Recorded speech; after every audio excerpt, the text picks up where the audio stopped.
Hi, this is Lucia, and this week I'd like to talk about kill them while they're young. Of course, you're asking yourself, what the heck is she talking about? No, I'm not talking about your children or your pets. I'm talking about potential relationships or dating situations where you see the red flags, you see something is up, and instead of marching forward, you stop it dead in its tracks. I'm reminded of the quote by Maya Angelou who says, when someone shows you who they are, believe them the first time. And if we did that, there'd be a lot less trauma and drama going on surrounding dating and relationships. So I have a couple of stories of things that happened with me recently that I'd like to use to illustrate exactly what I mean. Now, the first one is with a guy I met on an online dating site, and I gave him my number, and he texted me, of course, because he's in his 20s, and you know how those guys are. They text instead of call, which is fine.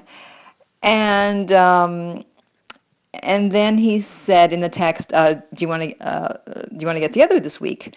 And so I wrote back, yes, but I'd feel more comfortable talking first. And it was around 9 o'clock at night, and then I didn't hear back until the next day around, I don't know, 1 or 2 in the afternoon. And he said, oh, sorry, Lucia, I fell asleep last night. Do you want to talk tonight? And I thought it sounded a bit suspicious. It's like, who falls asleep at 9 o'clock at night? But okay, you want to give the person the benefit of the doubt. And so I said, sure, no problem. I'm available after 8 o'clock tonight. Didn't hear from him till about 10 o'clock that night. And he sent a text. And again, oh, sorry, Lucia. The date just got away from me. Do you want to talk tomorrow? And at that point, I decided to, yes, kill it while it was young. Because while I was willing to give him the benefit of the doubt about falling asleep, now it's like, okay, I've given you another chance. You knew when I was available to talk. And it's not like he texted at 10 o'clock and said, hey, is it too late to call you? He just assumed, or didn't want to, and thought that we'd talk the next day.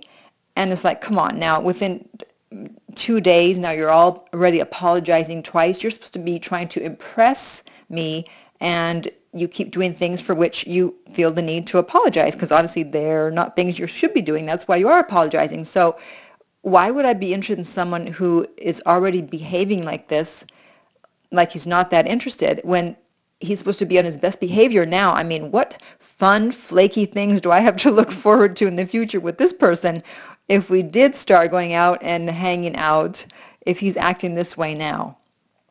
So I killed it when I was young and just wrote back, hey, I've changed my mind and I do wish you the best of luck.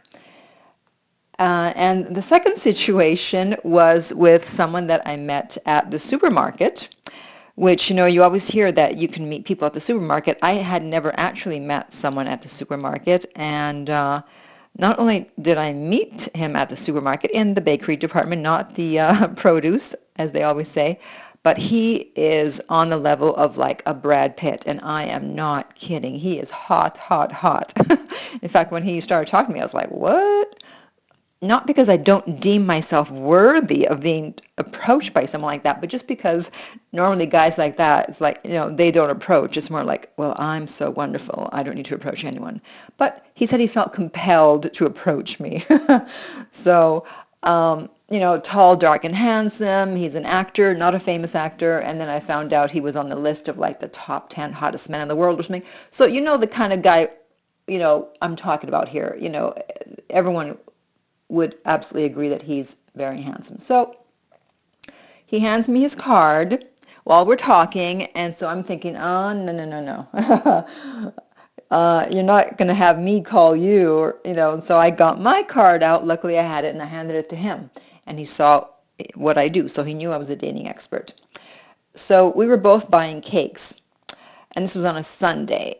And so I originally thought, okay, if I don't hear from him for whatever reason, I'm going to wait 2 weeks to contact him.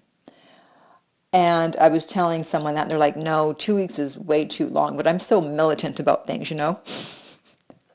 I don't care. I'll wait 2 weeks. And they're like, no, no, wait a week if you don't hear from him.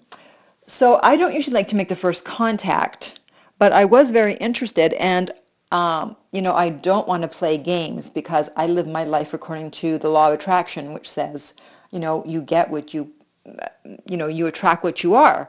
And so if I'm playing games, that means I'm going to be attracting someone who's also playing games. And that's absolutely not what I want. Although I know all the games, and although I've made up some of the games, I know it may seem strange, but I do not want to play any games. And so after about 4 days, I hadn't heard from him, so I thought, all right, I'll be the bigger person, and I'll contact him. So I texted, it was very nice to meet you. Hope your cake was as good as mine. He answered back right away, and then he said, oh, I was thinking about you. Oh, what were you thinking? I'm thinking I'd like to see you. And so I wrote, oh, that sounds good. And then he didn't follow through with that line of thought, and he moved on to something else. And I thought, well, that's weird. Why'd you say you want to see me? And then all of a sudden start talking about how are you? And that was a turnoff to me. So after a few quick exchanges, I just said, well, have a nice chatting with you. Have a nice day. And I realized I did a text drive-by. That's what I call it, which is a technique that you use when you make the first move and you don't really want to, but you just do it very quickly. It's like in and out. You get in and get out.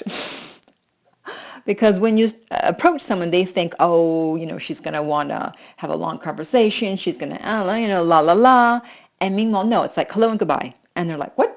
What was that? And it's interesting because when we were texting, he was responding back within a few minutes each time. And then when I said goodbye, it took him almost an hour to finally write back goodbye. So I don't know if that was a coincidence, or it may have been that he was just shocked that all of a sudden I left the scene and he was like, what? But anyways, that's neither here nor there. That's my over-analytical mind working.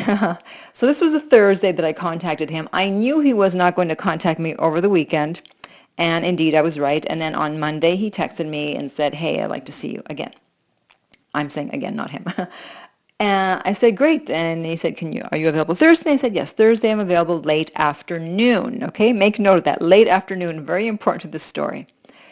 So on Thursday, he contacted me at after 6 o'clock, which is already late afternoon. And by this point, I'd been wondering, like, what the hell? If we're getting together late afternoon, I had expected to hear from him in the morning or at the very latest early afternoon, right? So he contacts me after 6 o'clock and says, do you want to meet at 9?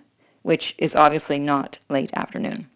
So I said, I can't. I was available late afternoon. And so what do you think he said? Do you think he said, oh, sorry, I didn't notice that, or, oh, that's too bad. When is another good day? Nope, didn't do that. He just said, I don't get to see you?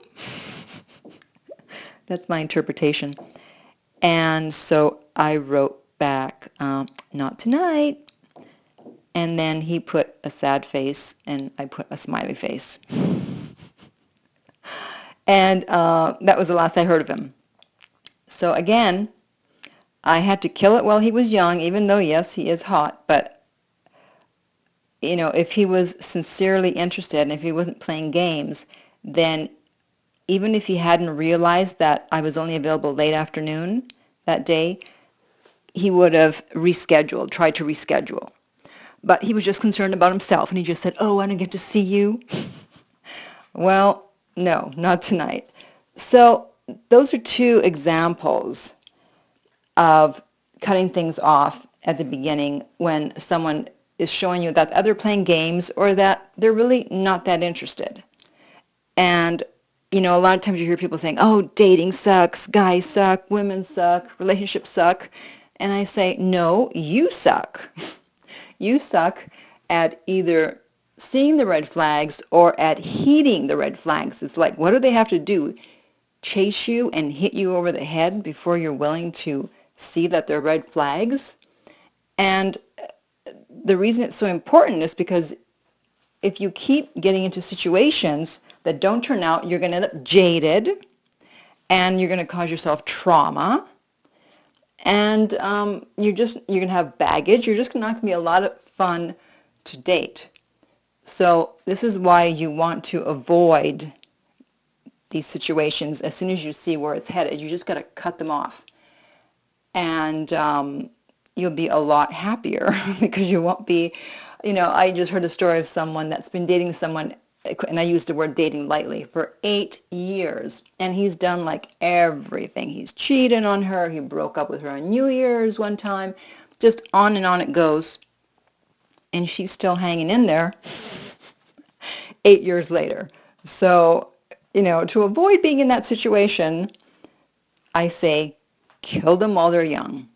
So I'd love to hear what you have to say about this, or if you'd like some help from me in doing this type of thing and killing them while they're young, then please contact me via my website, theartoflove.net.